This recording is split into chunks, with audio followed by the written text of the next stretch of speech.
Welcome. Rory McMillan. Jason Berard. This is episode 002 of Big Game Hunters. In this episode today, guys, we're going to be bringing you exclusive content and advice and recommendations on how to get your dream job. Yeah. How you go out there and land the job of your dreams, the one that you've been looking for out of school, out of university, the one you put your blood, sweat, and tears through 3, 4, 5 years at the same company. How do you go out there and land your dream job? We deal with this all the time at Magna Search Group, but we screen hundreds, if not thousands of people a day. We fill anything from a receptionary level to the C-suite, and we get it all the time, right? People get excited for their dream job. They go into the interview, they bomb it. Absolutely bomb it. Oh man, you wouldn't believe some of the things that have been said in the interview stage. We've just had so many questions from candidates. Yeah. We see thousands and thousands of candidates a day, a week, a month, a year, hundreds. And we get asked this all the time. How do I get out of my current company and how do I land that dream job? So we're here to bring you the answers today. Yeah. Number one, do not rely on the resume. Yeah. That's the first one. Do not rely on your resume to get you your dream job. No. The resume is just a piece of paper, right? It's the surface understanding of who you are as a person. But if you can have your resume to get you that first interview, then just burn the resume. It doesn't apply anymore. A resume is the first step in the door, Yeah. Jason. Let's ask that question. Yeah, a resume is the first step in the door. That's a presentation of you on a piece of paper. Let's be honest. Once the hiring manager, decision maker looks at your resume, they look at it 20, 30, 40 seconds, and then it's sitting on someone else's desk collecting dust. What are you doing after you send the resume in? Are you tweeting them? Are you connecting with them on Facebook? Are you looking for the hiring manager on LinkedIn? Are you sending the hiring managers your resume, your applications? What are you doing after the fact you present your resume to them? You know, at the end of the day, don't just rely on your resume. Rely on your ambition and your hunger to land that dream job. You've done your research. You understand the company. You understand the position. You know what it is that you want in your career. Don't just rely on 2 pieces of A4 pieces of paper with a little background in your history to stop you from landing that job. Go out there and go speak to people. Get attention. Get in their face. Wait in the parking lot if you have to. Do not just rely on the resume. Yeah, exactly. And you see those stories all the time of like the people that said, oh yeah, I wanted to work at Twitter. I applied 50 times and finally they just said, fine, we'll give you a chance. Like you've applied 50 times. You have our attention. Or on the flip side of that, they go, not only did they apply, but then they followed up and they called, wow, this is a pretty ambitious candidate, really wants to come work for us. Let's see what they can do. Let's see if we can actually accelerate this process. The resume is simple. I have 3 or 5 key criteria that I need in my hiring decision.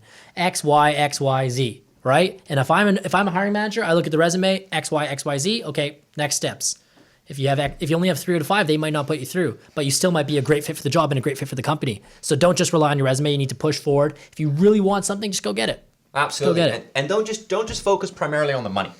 Yeah, that's another big thing. Too many candidates, too many people, they're focused on the money, revenue. Salary hoppers. Salary hunters, we call them. Yeah, exactly. We should have a show, Jason. Big salary hunters. And just bring in the people here that what are do you guys think? We're open to the feedback. Just write in our comments section below on our website under episode 2, Big Game Hunters, how to get your dream job.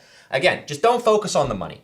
You know, money aside, this is your dream job, this is your career. You got to think about getting in the right vehicle with the right producers that can long-term bring you the money, bring you the revenue. Exactly. And a lot of, for example, I'm just thinking even just sales positions, like, a lot of it is ramp-up time, training time, things like that. Maybe the money's not going to be there in year 1, but you want to make sure that if the money is a thought of yours, just think long-term, right? Is this going to be a vehicle that can really propel your growth for where you want to be? And whether that's in sales, project management, operations, IT, it really depends on which vehicle that position. you're in. Most people that are chasing salaries and looking for revenue at all periods of time, Jason, they're just never satisfied. Yeah. And those are people you don't want inside your organization. You want hungry people, motivated people, people that can focus on the owner and the manager's vision to get that company to where it needs to be. And money comes down to the road. Yeah. First, focus on getting an interview.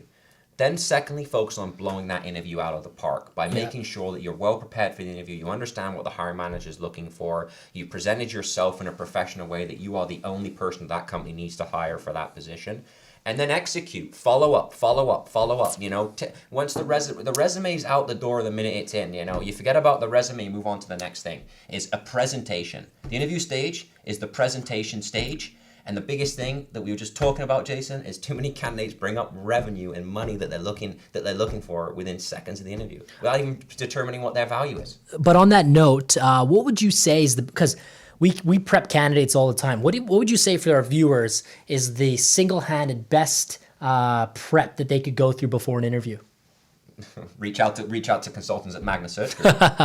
Does that answer your question? Yeah, exactly. No, yeah, at the end of the day, is do your research on the company. Do your research on the person that you're interviewing with. Big. Right? Big. Don't worry about selling your career, your accomplishments, and everything that you've done on your resume. They've Sell seen yourself. it. Yeah. They've seen it. They briefly read it. Now it's about going in there and do a formal presentation of why they should hire you on that job versus the other 300-400 applicants they receive for that position. Yeah. You know, you got to get in contact with the person that makes the decision. Don't just let your application stop at the HR person. It just never works. You know, HR is there to mitigate the amount of hassle, but the person that's going to be making the decision is the person that needs to see your enthusiasm.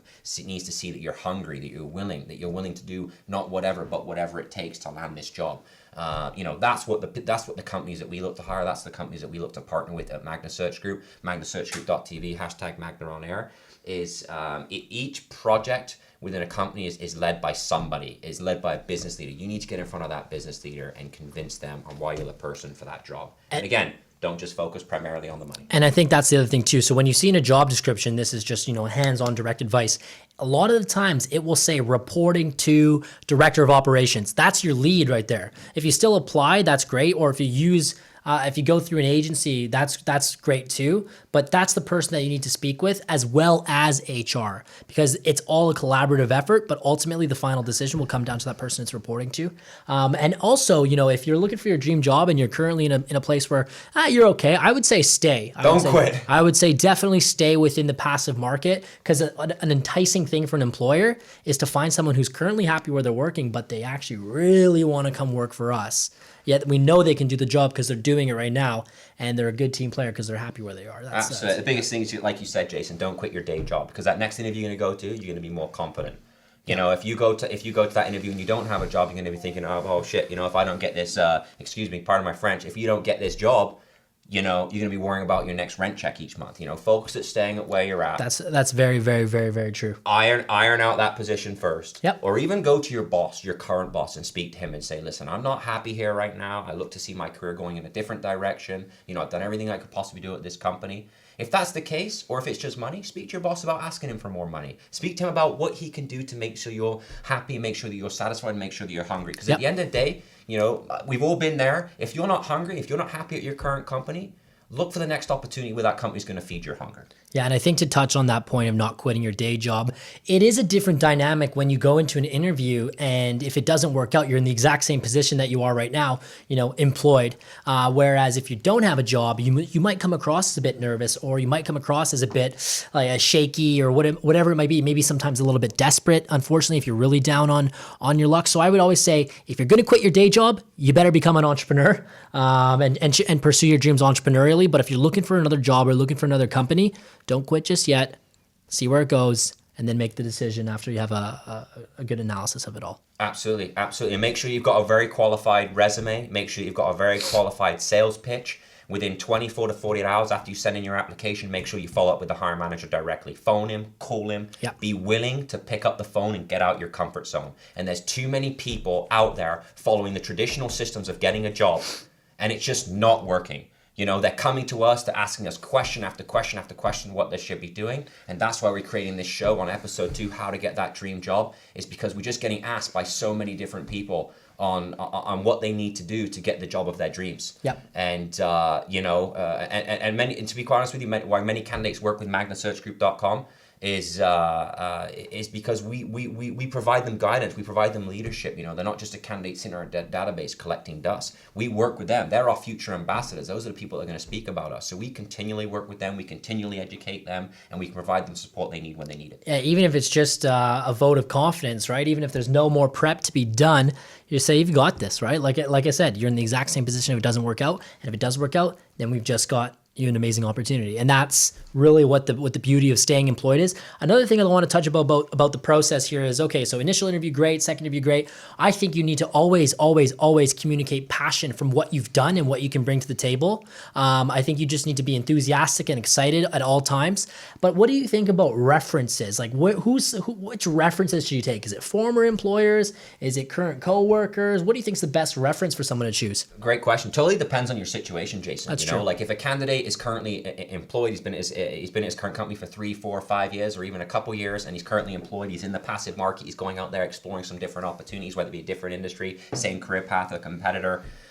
Never give out your references. Never give out your current references until you see some paperwork. You need to see an offer of employment. You need to see some skin in the game from that employer before you start going out there and giving out your references to a potential new employer. Because I've seen this many time and time again, where your current employer is found out, and next thing you know, you're left without a job. So be smart, be wise. Do not give your references out unless you see some skin in the game and some paper, Yep. or if that position that you know that's going in the right direction is in the final stages of the interview process, or is in securing you as a valuable candidate for the role, then do it. But I just wouldn't give them your direct hiring manager. I know some big companies, Fortune 500, Fortune 250 organizations, they always ask for immediate supervisors or direct managers that are responsible for managing you.